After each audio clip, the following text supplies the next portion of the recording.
En este video revisaremos los ciclos de Bitcoin, cuál fue su comportamiento durante los halvings, cuál es su relación con Ethereum, ya que se sabe que para que se dé una alt season, Ethereum debe mandar una rotación de capital desde Bitcoin hasta las altcoins, a medida que se da un movimiento alcista en todo el mercado en general, además que nos está avisando la dominancia de Bitcoin. Para fines prácticos me basaré en la clásica teoría de que los ciclos no se han roto mágicamente, revisaremos qué patrón siguió cada uno de ellos, qué desviaciones hubo y además qué deberíamos de esperar o qué podría pasar a continuación combinando el análisis de otros creadores de contenido del mundo cripto. Lo primero que haremos será centrarnos en los halvings de Bitcoin, ya que digamos es el único punto de partida concreto del cual podemos empezar a analizar o del que podemos partir. Entonces vemos cómo ya he ubicado pues el cuarto halving, el tercer halving y por acácito el segundo halving, ¿no? Me he dado mi tiempo, le he puesto ahí sus cositas. Lo primero que encontramos es que por lo general se cumplía, ¿no es cierto?, un patrón que después de cada halving iniciábamos pues una pequeña corrección y una subida que era el movimiento que todos esperábamos.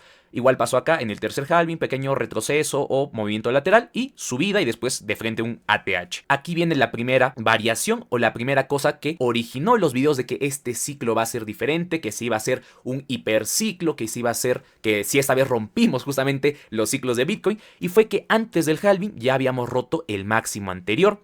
Y después del halving pues tuvimos un retroceso mucho más profundo de lo esperado, muchas personas se asustaron y después tuvimos esta subida que, a ver, comparada con las demás, se queda muy pequeña, se queda insignificante. El otro gráfico que tenemos, el de líneas punteadas, es este gráfico de Ethereum contra Bitcoin. ¿Para qué? Pues para ver la fortaleza que tenía Ethereum a comparación de Bitcoin, ya que este gráfico nos indica básicamente cuando ya estamos en el tope del bull market, o más que todo pues el tema de la alt season, o sea cuando ya llegamos al techo de la alt season y cuando es probable que empecemos pues esta caída famosa del bull market y la caída de las altcoins hasta el inframundo. Y para ver la fiabilidad de este gráfico justamente pongo lo que es Others contra Bitcoin, que es este gráfico de barras, y pongo precisamente este oscilador de Ethereum contra Bitcoin para ver la correlación que tenían del punto más bajo de las altcoins contra Bitcoin, ¿no es cierto? Y cuando este gráfico empieza a subir, empezamos a presenciar pues una subida también de las altcoins contra Bitcoin, que es a lo que le denominamos un bull market, y si ponemos cualquier altcoin, ya sea Ethereum, ya sea NIR, ya sea AVAX,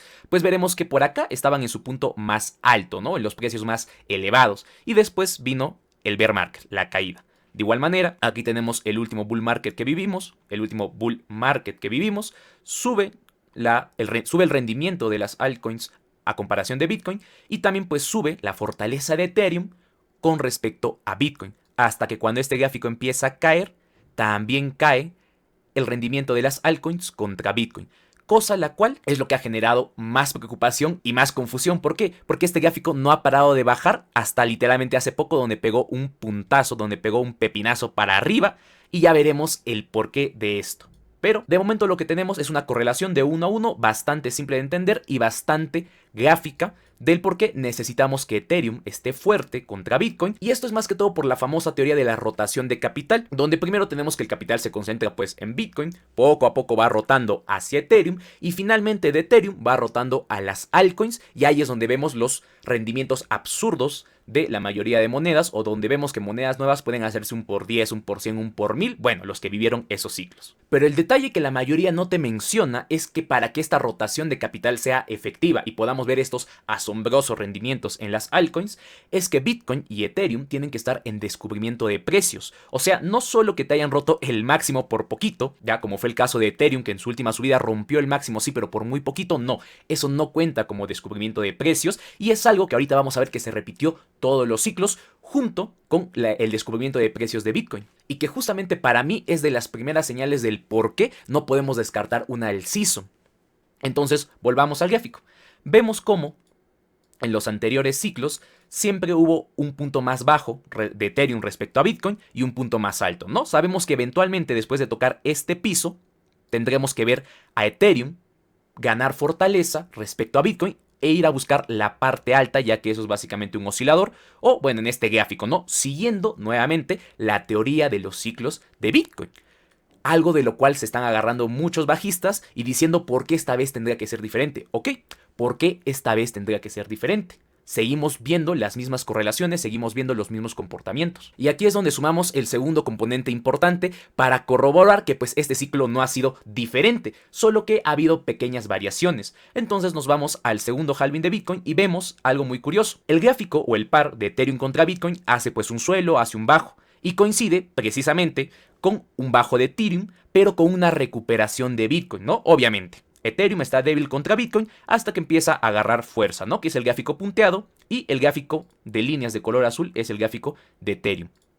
Vemos que conforme Bitcoin va teniendo esta subida, que obviamente fue brutal, porque en ese entonces era un activo mucho más pequeño, había mucha más volatilidad, pero el chiste es que está teniendo una subida, ¿no? Ethereum también tiene su subida, pero vemos como el par de Ethereum contra Bitcoin sufre una caída. Esta caída no es porque Ethereum precisamente esté perdiendo contra Bitcoin, sino porque Bitcoin empieza a tener pues una subida mucho más potente. Acá Ethereum como que agarra la onda en este momento y ambos pegan una subida abismal, ¿ok?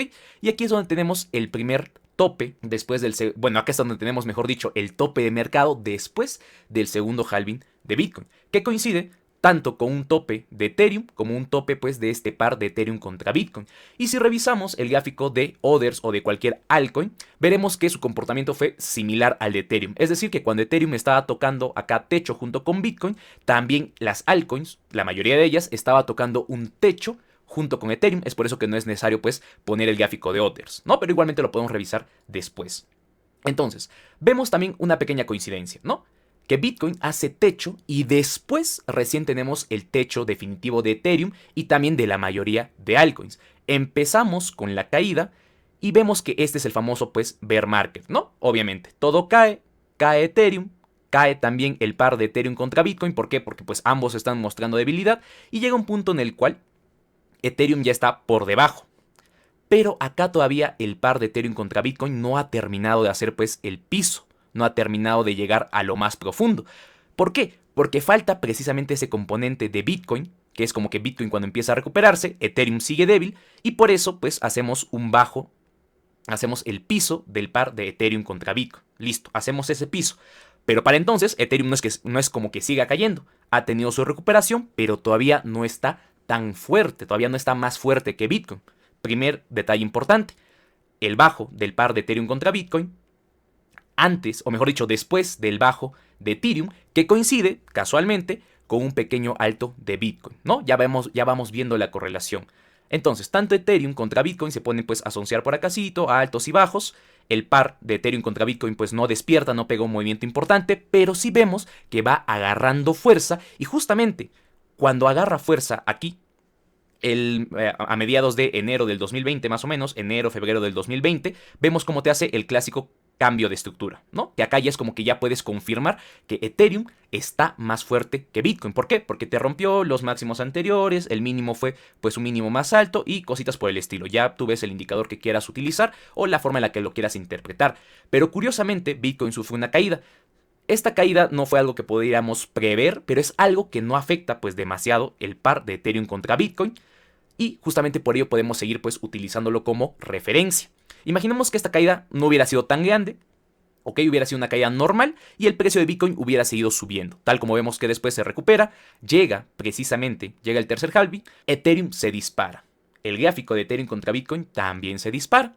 Ambos hacen un tope, el tope de Bitcoin que marcan la mayoría de indicadores es este de acá, ¿no? El máximo de el mayo del 2021.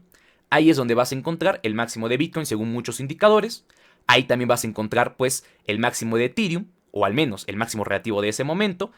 Y después tenemos este segundo máximo que ya la mayoría de indicadores pues no lo detectó, ¿no? Que podríamos decir que fue como una variación, fue un tema de FOMO, cositas por el estilo. O si quieres, puedes considerarlo también, ya que por esas fechas tenemos también el máximo definitivo tanto de Bitcoin, de Ethereum y también de la mayoría de altcoins, ¿ok? En toda esta zona, después de que hiciera el tope definitivo del mercado según varios indicadores, pero después hiciera un mini máximo para empezar el bear market, pues pasó mucho tiempo. Pasaron 287 días, pasó mucho tiempo. Así que consideremos a este de acá como el máximo definitivo donde debimos de vender, ¿no? Digamos que esto de acá fue una simple desviación, una casualidad por un tema de FOMO. Pero igualmente ahí puedes encontrar el máximo de Ethereum, de Bitcoin y de las altcoins. Y el par de Ethereum contra Bitcoin también pues toca sus máximos por ese entonces. Y después se supone, basado en los anteriores ciclos, basado en el comportamiento anterior, que debería de haber caído, ¿no es cierto? Por acá podemos encontrar el primer halving, por acá más o menos, todo cae y sube, ¿no es cierto? Acá tenemos el tope, todo cae y sube. Pero acá pasó algo muy curioso, que es justamente lo que yo considero el por qué este ciclo no es que se rompió, no es que cambió, la verdad, simplemente se nos adelantó o se aceleró y ahorita estamos viviendo justamente una corrección. Tenemos que como que ponernos a la par con las condiciones que impulsaron tanto el verdadero movimiento de Bitcoin como la famosa alciso. Y vamos justamente a revisar ello. Antes del cuarto halving, vemos como cuando Bitcoin ya había dado su movimiento de bear market, ya había tenido su caída del 70 y bueno, casi del 80%, Bitcoin ya había tenido su caída de casi del 80%, ¿ok? Ethereum también lo siguió, obviamente tuvo su caída, ahí es donde pongo pues la fecha que Ethereum marcó su mínimo, ¿ok? En esa fecha marcó su mínimo, Bitcoin no había marcado su definitivo, pues su piso definitivo. ¿Por qué? Porque después vino este evento que tampoco se podía predecir, el cual ya marcó pues el mínimo así definitivo, pero consideremos de igual manera que este evento no debió pasar, ¿ok? No debió pasar este evento y consideremos que el mínimo de Bitcoin coincidió también con el mínimo de Ethereum en esta parte, ¿no? Consideremos que esos eventos que sí fueron, que nadie los podía prever, no pasaron. Después tenemos una recuperación de Bitcoin, igual que en anteriores años, piso de Ethereum, recuperación de Bitcoin. Por acá podemos ver el piso de Ethereum y también la recuperación de Bitcoin que pues impulsa una subida o una recuperación en Ethereum. Entonces, vemos como Ethereum pues lo sigue casi que, casi un 1 a 1 lo sigue exactamente igual, pero el detalle que precisamente no se toma en cuenta es que el par de la correlación de Ethereum contra Bitcoin, nuevamente este de acá, no había bajado, no había sufrido esa caída como los anteriores ciclos, como los anteriores años. Ethereum no había perdido su fortaleza respecto a Bitcoin. Aquí lo podemos ver que cuando ya habíamos marcado un piso en Ethereum y en Bitcoin, incluso acá, si quieres tomar esta de acá, miremos dónde se encontraba el par de Ethereum contra Bitcoin. Se encontraba muy cerca de literalmente el anterior máximo que había formado este par. ¿Y qué nos indica esto? Que ambos estaban igual de fuertes, ambos estaban igual de débiles. ¿Qué nos puede indicar? Solo sé que esto no era normal, porque anteriores años, justamente para que reiniciemos otra vez los ciclos, Ethereum y Bitcoin tenían que caer, obviamente, ambos cayeron, pero se supone que Ethereum tendría que estar mucho más débil a comparación de Bitcoin, y este gráfico pues tendría que haber ido a visitar la parte baja, ¿no? Esta parte de acá. Cosa que no pasa hasta después, y eso ahorita lo vemos. Entonces, vemos cómo este par sigue ahí arriba, ambos pares, o mejor dicho, ambas criptomonedas, tanto Ethereum contra Bitcoin, ya habían hecho un piso y estaban empezando a recuperarse. Lo malo de esta recuperación es que hubo un evento que tampoco se consideraba, o que al menos que fue un catalizador que no muchos esperaban, y es precisamente cuando se anuncia la salida del par, o mejor, cuando se anuncia la salida del ETF de Bitcoin por parte de lo que es BlackRock, ¿no? La fecha de constitución del fondo, o sea, cuando se avisa, cuando se aprueba, mejor dicho, ya, esta es la fecha de cuando se aprueba el ETF de Bitcoin. Cuando ya todos sabíamos que ya era fijo que BlackRock, uno de los fondos más grandes de inversiones, iba a sacar su propio ETF, iba a comprar Bitcoin de una forma abismal. Entonces, tenemos este pequeño evento que se da acá e impulsa una subida de Bitcoin, una subida pues también bastante potente de más del 60%. Y aquí viene el otro detalle, que esta subida termina por romper el anterior máximo. Ya sea que tomemos este máximo o si quieres pues el anterior, considerando que este segundo máximo fue simplemente una desviación, no importa cuál tomes, Bitcoin termina haciendo algo que anteriores ciclos no había hecho. Es decir, había hecho un nuevo ATH, un nuevo máximo antes del halving. ¿Y por qué este evento es importante? Porque a partir de acá, como mencioné, muchos empezaron a decir que los ciclos iban a ser diferentes, que estábamos ante la presencia de un hiperciclo que nos iba a llevar a $500,000, creo a 250,000, a 300,000. En ese momento empezaron a salir este tipo de videos, este tipo de reels, y muchos creadores de contenido empezaron pues a fomear. Y ahí es donde entraron pues muchas personas, incluyéndome, bueno, aunque yo estaba desde acá, desde los 40,000 más o menos. Estaba cerca de los 40,000, pero bueno, acá también compré más por tema de FOMO y bueno, muchas personas pensaron que ya íbamos a tener una subida parabólica. Entonces, considerando esta desviación después del tercer ciclo, después del tercer halving, perdón, considerando esta desviación después del tercer halving, considerando este evento, tanto del ETF como el marcar un nuevo máximo antes del halving, ya teníamos varias señales de que nos decía o este ciclo se ha roto o sencillamente está sufriendo una desviación. Y como te repito, yo me estoy basando en la teoría de que los ciclos pues no se han roto, simplemente que algo los desvió, algo los alteró y tienen que obviamente pues corregirse. Entonces tenemos este evento después del tercer halving, el segundo máximo, tenemos un nuevo máximo antes del halving y tenemos que el par de Ethereum contra Bitcoin no estaba en la zona baja, que en anteriores años pues recién empezaba a recuperarse poquito antes del halving, ¿no? Vemos que acá estaba abajo antes del halving, abajo antes del halving, ¿ok? Pero acá estaba arriba. Ok, veamos. Este par de Ethereum contra Bitcoin empieza a bajar y lo raro es que Ethereum estaba subiendo, Bitcoin estaba subiendo. Y aquí es el otro detalle importante, la otra desviación, el otro evento que nadie consideraba. ¿Por qué Ethereum, cuando te estaba marcando o cuando estaba cerca de su ATH, como vemos acá, estaba cerca de su ATH, Bitcoin también estaba cerca de un ATH relativo, Ethereum pega una caída bestial que lo llevó desde cerca de los 4.000, de los 3.900 más o menos, hasta cerca de los 1.600, ¿no? Por acá más o menos 1.600. ¿Por qué pegó esta caída? Era una caída manipulada, era una caída necesaria. Ponle la teoría que tú quieras. Puedes ponerle de que es que ahí iban a comprar los institucionales porque por ahí creo que salió una actualización de Ethereum que empezaron a estaquear varios fondos de inversión, no sé.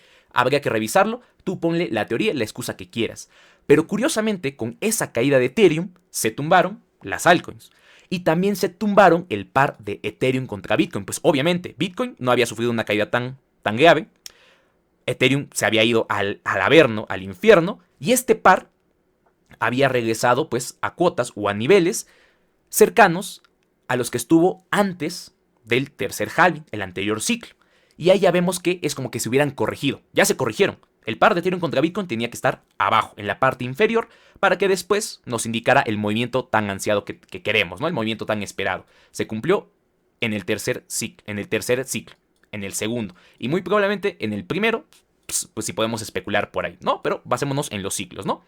Entonces, una vez que este par llega a cuotas inferiores, como anteriores ciclos, vemos como Ethereum pues pega su petardazo, ¿no? Pega su subida macro y rompe máximos. ¡Ojo! No entra en descubrimiento de precios, como muchos decían, y ya nos estábamos preparando para el alt season, ahí volvió la esperanza, rompió el máximo por poquito y empezó a retroceder. Esa era una mala señal, pero la buena señal era que el par de Ethereum contra Bitcoin, como anteriores años, había pues roto esa tendencia alcista.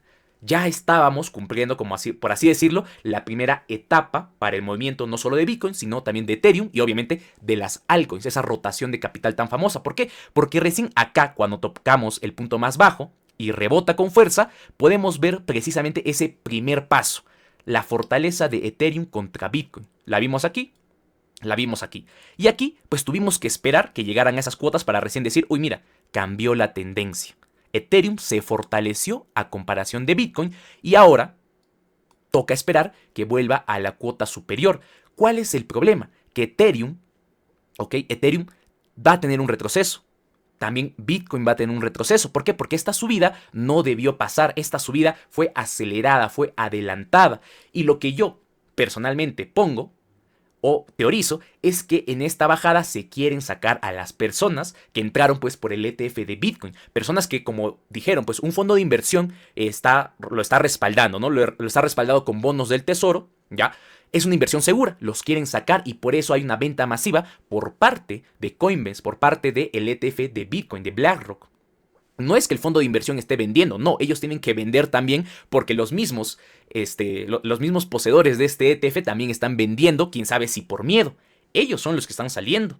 Todavía no hemos llegado al FOMO donde entra el retail, el que nunca oyó de inversiones. Estamos sacando al inversor tradicional que se confió de que un fondo de inversión estaba pues respaldando lo que era una inversión en Bitcoin. Y aquí es donde entra los demás creadores de contenido que he ido revisando, las personas que tienen más experiencias, empezando justamente por José Luis Cava, que dice que Bitcoin pues solo sigue la liquidez y está bien.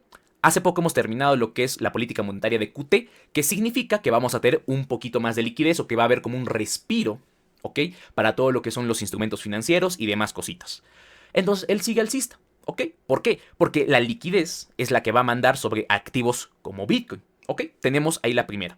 La segunda, que me encanta mucho, es de Matt, de CD Crypto, que también te dice que pues a nivel fundamental no hemos tenido las condiciones para un alt season, no hemos tenido que los indicadores te marquen un techo en Bitcoin, no hemos tenido eso y tampoco hemos tenido pues el movimiento parabólico de Bitcoin de los anteriores ciclos como este de acá y como este de acá no lo hemos tenido, ¿ok? Seguimos alcistas. Después está lo de Benjamin Cohen, que también haré otro video muy aparte de lo que él nos dice, pero él también va de la manito con que pues sí, vamos a tener un movimiento de Bitcoin, o todavía no lo hemos tenido. El problema es que él nos dice que posiblemente tengamos un escenario como este acá, del 2019, un retroceso en Bitcoin. Y no sería raro, ¿por qué? Porque vemos como cuando el par de Ethereum contra Bitcoin empieza a romper esa tendencia alcista, pues Bitcoin iba a tener pues sí o sí un pequeño retroceso, no tan exagerado porque recordemos que eso es un evento que no, que no debió ocurrir, este es un evento del 2020 que no debió ocurrir, pero bueno, imaginemos que hubiera sido un retroceso pues normalito, un 30, un 40%, ¿no? Para ese entonces de Bitcoin. El par de Ethereum contra Bitcoin hubiera tenido su retroceso, hubiera confirmado precisamente su cambio de estructura y de ahí seguiría el movimiento bueno. Cosa que aquí también podemos ver pues muy similar y ahí entra otro de los creadores que también me encanta mucho, que es CryptoBrujo, el cual, pequeño paréntesis, nos dice que se está guiando solo por análisis técnico. Él mismo en sus videos dice que él no sabe absolutamente de nada, de análisis fundamental, es un pollo. Y por eso, precisamente, yo digo que tienen razón, pero es como estar viendo con un ojo, están sesgados. CryptoBrujo te dice que ya empezó el bear market cuando esto debería de ser un evento pues a nivel fundamental, no a nivel técnico. Pero lo que nos dice es bastante interesante, que Bitcoin podría retroceder incluso hasta esta zona de los 70.000, si no mal recuerdo. Lo que él nos dice es que él podría empezar a comprar por acá en el último video, que coincidiría tanto con un retroceso para esto, que es el par de Ethereum contra Bitcoin, un pequeño retroceso de Ethereum, porque obviamente ambos tienen que caer, pero Ethereum tiene que mantener su fortaleza. Ojo, Ethereum tiene que mantener su fortaleza. Y ahí es un pequeño detallito donde vi de otros creadores que te dicen pues que Ethereum está haciendo un portavoz, una campana invertida, no sé cómo se llama este patrón, que te dice que es un patrón de continuidad del movimiento, entonces este movimiento es alcista, entonces por acá va a bajar quizá, por acá hace un pequeño retesteo y pum, bueno. Por ahí, dato adicional que encontré pues de otros creadores de contenido que se dedican a analizar con gráficas, o mejor dicho, con figuras, al igual que lo hace pues CryptoBrujo, ¿no? El análisis técnico de toda la vida, el análisis técnico básico de toda la vida, que pues sí, tiene su ratio de acierto, ¿no? Entonces, CryptoBrujo nos dice que él va a comprar por acá, ¿ok? Estos gráficos nos dicen que también va a haber un retroceso y después se supone vendría el movimiento bueno. O sea, él te dice que el bear market va a durar hasta acá, los 70, los 60, no sé hasta qué precio exactamente él quiere llegar, pero eso no nos confirmaría un cambio de tendencia del movimiento de Bitcoin. ¿Por qué? Porque casualmente tendríamos que Bitcoin bajaría hasta este último rango, donde empezó esa desviación gracias al anuncio de los ETFs de BlackRock, donde empezó justamente toda la desviación, ¿no? Donde el par de Bitcoin, donde Bitcoin siguió subiendo, Ethereum también pues tuvo su mini subida, y recién ahí estaba cayendo con fuerza el par de Ethereum contra Bitcoin. Curiosamente, por análisis técnico llegaría a este rango, a testearlo, y acá ya veríamos su reacción, pero para mí lo más probable es que siga alcista, y estoy combinando tanto a los que dicen que ya empezamos un bear market, como a los que dicen que todavía pues nos queda subida, pero algo pasó. Y esto es justamente lo que no ven, que lo que pasó es que tenemos que igualarnos con el resto de los ciclos o el resto del mercado, no sé, como tú le quieras llamar. Una vez que este gráfico pues confirme su retesteo y después su siguiente tramo alcista, Ethereum también le va a seguir. Bitcoin, curiosamente, llegará a un punto intermedio en el cual, bueno, hay muchos dirán que ya pues efectivamente estamos en un bear market, como lo dice CryptoBrujo. Ellos te dirán que estamos en un bear market acá, después de un 50% de caída. Correcto. Ahí puede que muchos ya terminen tirando la toalla y se salgan. Pero esto de acá posiblemente pase en el 2026, entre febrero, marzo, abril, o sea, el primer trimestre, por así decirlo, o la primera mitad del 2026. ¿Y por qué estoy tan seguro de esto o por qué le apuesto a esto? Porque, curiosamente, Powell va a ser despedido, Jerome Powell, ¿no es cierto? Va a ser despedido en mayo del 2026. Lo que yo pienso que va a ocurrir es que este será como el típico de compra el rumor, vende la noticia. O sea que cuando ya lo estén por despedir o muy cercano a su despido, ya hayamos hecho un tope. Bueno, no sé, sería tirarse una triple y esto ya es imaginación mía. Pero coincidiría con el movimiento que pues todos están esperando. Acá los que dicen, ¿no?, que acá ya tirarán la toalla y no, esto es un mercado bajista, y ellos, guiados por los ciclos pues de Bitcoin, esperarán hasta finales del 2026 para entrar, cosa que según yo pues tendría mucho sentido que no pase. ¿Por qué? Porque dejarás afuera a los últimos que se creían alcistas, que creían que eso pues iba a despegar, a los que seguían esperando ese movimiento, y dejará también fuera a los que esperan que baje más. No sé, por acá he visto algunos análisis que lo mandan a 50.000, a 40.000, que esperan que esté en estos precios para finales de octubre, para recién entrar al mercado. Vas a dejar afuera a ambos y te irás con los que esperaron o con los que entraron precisamente por estas zonas. Ya sería demasiada casualidad, pero no me parece nada alocado que deje afuera tanto a los que esperan el movimiento y tiren la toalla, como a los que esperan la mejor zona de compra y se queden pues fuera, terminen esperando ese piso que no va a llegar. Y otro detalle que se me olvidaba mencionar de otro de los inversores o de los creadores de contenido que para mí tienen mucha experiencia y son muy buenos, es que el ingeniero JJ Chagerberg está mirando un pool cerca de los 74.000, curiosamente por acá abajo, acá. Y este pool, cuando se liquida, al igual que pasó con el pool que estaba mirando por acá, genera pues un movimiento a la baja que podría coincidir con el testeo a este rango, cerca de los 96.000, y ya sería pues el máximo dolor. Como repito, sería lo que para mí tiene mucho sentido, porque saca a los que llevan holdeando, arruinaría la esperanza de la mayoría de los que siguen esperando un movimiento, los alcistas como yo, pero también dejaría afuera a los bajistas que siguen esperando pues cuotas más bajas para finales del 2026 o por ahí.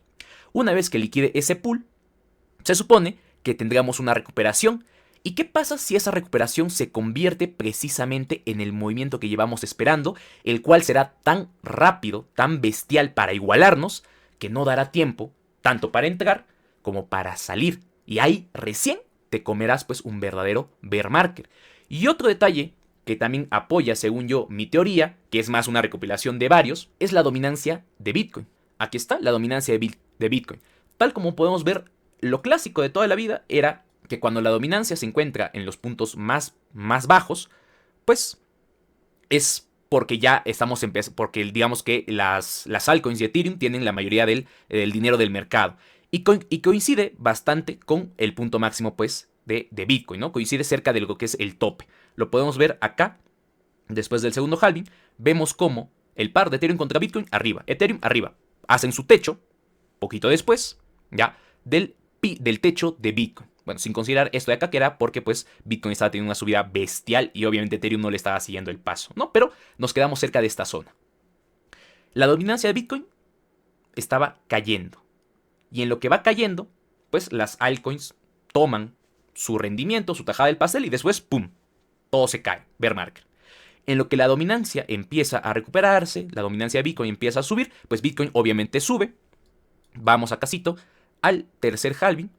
Vemos como la dominancia de Bitcoin llega a su punto más alto, o cerca de los puntos más altos, aquí, y que coincide, poquito después, con el techo de Bitcoin, el techo de Ethereum y el techo del par de Ethereum contra Bitcoin. Que, nuevamente, necesitamos que este par esté fuerte, porque eso significa que el capital está rotando, no solo Ethereum, sino de Ethereum al resto de las altcoins, y que el capital está pues fluyendo o se está saliendo de Bitcoin. Tal como vemos, cae la dominancia de Bitcoin, el punto más bajo pues coincide por ahí con la zona del techo de Bitcoin, salvo, como les mencionaba, esta desviación, esta casualidad de que se hace un nuevo máximo. Acá, pues la dominancia de Bitcoin está en el suelo. Y estos pares, tanto de Ethereum como el otro, están acá arriba. Esa es justamente la primera desviación, el primer fenómeno extraño. Después, la dominancia de Bitcoin pues está ahí haciendo sus malabares, empieza a recuperarse. Obviamente Bitcoin le sigue el juego. Pero acá, cerca de lo que es nuestro segundo punto de interés, es cuando Ethereum cae, ¿no es cierto? Bitcoin cae, Ethereum cae mucho más fuerte. Ahí recién se iguala el par de Ethereum contra Bitcoin, pero la dominancia, que es lo de color rosadito, o lo de color rojito, carmesí, como le quieras llamar, la dominancia de Bitcoin seguía subiendo, seguía subiendo incluso con la caída de Bitcoin. Marca su máximo, que coincide con la recuperación de Ethereum, y coincide con la recuperación del par de Ethereum contra Bitcoin, Esto no puede ser una simple casualidad, porque anteriores años, también cuando la dominancia de Bitcoin alcanza su punto más alto, podemos ver cómo por ahí coincide con pues la terminación de esta tendencia bajista tanto de Ethereum como de más que todo pues del par de Ethereum contra Bitcoin. Aquí lo vemos. Aquí vemos cómo toda esta zonita, ya sea después, antes o durante, cambia su estructura y Ethereum empieza a mostrar fortaleza a comparación de Bitcoin. Aquí lo vimos. Y acá también, aunque bueno, la verdad no tiene mucho sentido porque pues el mercado no era tan amplio, ¿no? Aquí también, aunque no tiene mucho sentido que cuando la dominancia empieza a caer, curiosamente estos pares pues empiezan a revalorizarse, ¿no? Ya sea después o durante, ¿no? Entonces, hasta ahí estamos claros. Y curiosamente, ahora que la dominancia de Bitcoin empezó a caer, Bitcoin cae, Ethereum cae, el par cae, pero este par está como retesteando toda esta zona. Y es justamente lo que me preocupa, que tenemos todo este espacio para retestear, ya sea que Bitcoin caiga pues fuerte, ¿no es cierto? Que Bitcoin caiga fuerte, que Ethereum caiga, pero no más que Bitcoin. Eso confirmaría la fortaleza de Ethereum contra Bitcoin y de ahí ya tendremos el movimiento bueno. Eso es justamente lo que me asusta y lo que también coincide Benjamin Cowen, por lo que vi en su último video, que es justamente el por qué lo estoy adicionando. Y es que él te dice que este escenario lo vivimos acá, en esta zona. Que lo más parecido es precisamente el año del 2019, antes del halving del 2020. Esto, una caída, la dominancia de Bitcoin pues por ahí cayendo, y por acá ganando fuerza lo que es Ethereum. No consideramos este pequeño spike porque, como mencioné antes, este pequeño spike pues es porque Bitcoin estaba pues teniendo ese pepinazo, esa subida parabólica y Ethereum pues también estaba subiendo, pero no, como que no le pudo dar pelea, ¿no? Entonces lo que yo espero es que durante esta caída se cumpla, ya que nuevamente, ¿por qué este ciclo sería diferente? ¿Por qué ahora mágicamente está roto? Y no vamos a tener all season y ya empezamos un bear market cuando ni siquiera se cumplieron las condiciones ni de un bear market ni de un all season a nivel fundamental nuevamente. Y utilizando únicamente los gráficos de los ciclos, pues vemos cómo se habían descorrelacionado, pero solo están corrigiendo, solo se están dando un tiempito como para ponerse a la par, lo que ya les mencioné varias veces, la fortaleza de Ethereum, el tema de la dominancia de Bitcoin y el tema del PMI, que como vimos pues estamos ahí por debajo de 50, que ya lo hablaré en otro video, la importancia. Literalmente seguimos en zonas de bear market, en miedo, sumado a la política monetaria del QT que recién terminó hoy día. Entonces recién va a haber, según José Luis Cava, liquidez para que estos activos pues tengan el movimiento que deberían de tener. Entonces solo queda esperar y curiosamente ese tiempo de espera va a coincidir con las condiciones que anteriores ciclos impulsaron no solo la subida de Bitcoin, sino que la subida de Ethereum y obviamente la al CISO.